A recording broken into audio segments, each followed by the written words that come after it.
Tinapay mula sa langit. A daily morning devotion with CRC family.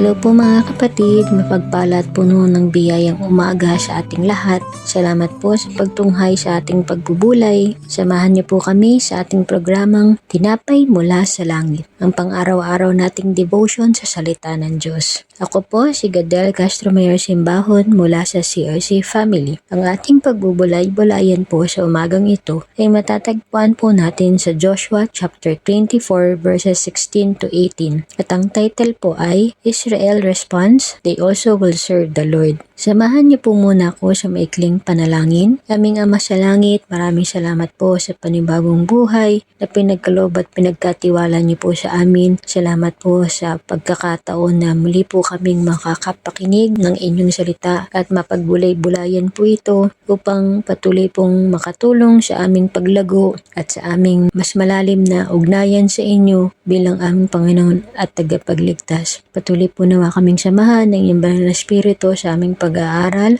at tulungan niyo rin po kaming maisapamuhay ang mga ito upang mabigyan namin kayo ng kaluguran. Binabalik po namin ang papurit po sa salamat sa tanging pangalan ng aming Panginoong Yesus. Amen. Ang ating pagbubulay-bulayan po ay mababasa sa Joshua chapter 24 verses 16 to 18 at ang babasahin po natin ay mula sa Mabuting Balita Biblia. Verse 16, sumagot ang bayan, hindi namin magagawang talikuran si Yahweh at maglingkod sa ibang Diyos. Verse 17, si Yahweh na ating Diyos ang siyang humango sa atin sa pagkakaalipin sa Ehipto. Nasaksihan din natin ang mga kababalaghang ginawa niya upang tayo'y maingatan saan man tayo makarating at mailigtas sa mga kaaway sa mga bansang ating dinaanan. Verse 18, pagdating natin, pinalayas ni Yahweh sa lupaing ito ang mga Amoreyong naninirahan dito. Kaya't kay Yahweh rin kami maglilingkod sapagkat siya ang aming Diyos. Ang Diyos po ang magpala sa pagkakabasa ng kanyang banal na salita.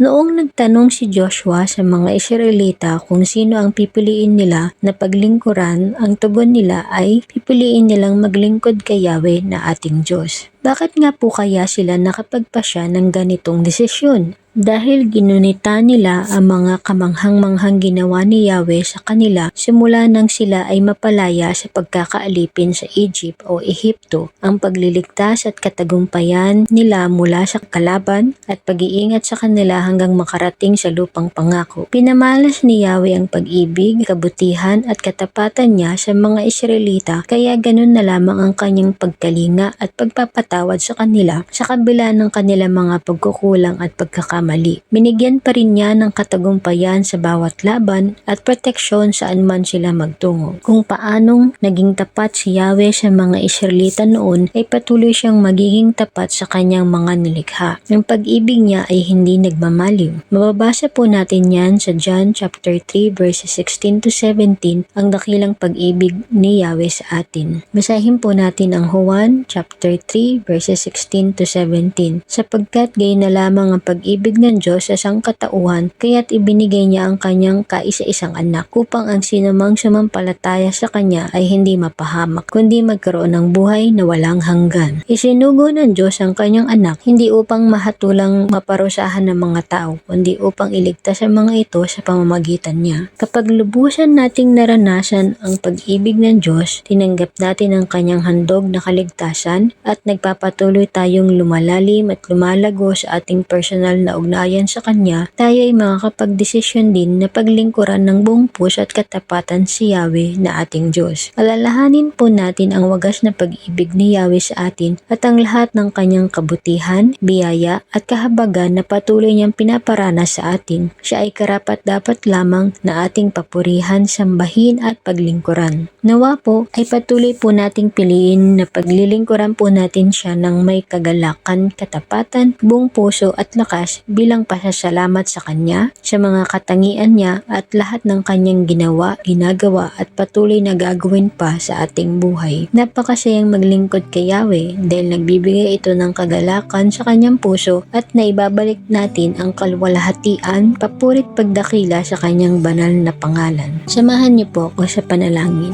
Aming Ama sa langit, aming Yahweh na aming Diyos, salamat po sa aming natutunan na kung paano nagdesisyon ang mga Israelita na kayo po ay paglingkuran. Kami rin po nawa ay patuloy na nagdidesisyon na kami ay maglilingkod sa inyo ng buong katapatan at ng may kagalakan sa aming mga puso. Salamat Lord sa pagkakataon at sa pagkakatawag nyo sa bawat isa sa amin na kami ay makapaglingkod sa inyo at ikaw ang piliin namin sa kabila ng mga anumang tukso o panggugulo ng kaaway.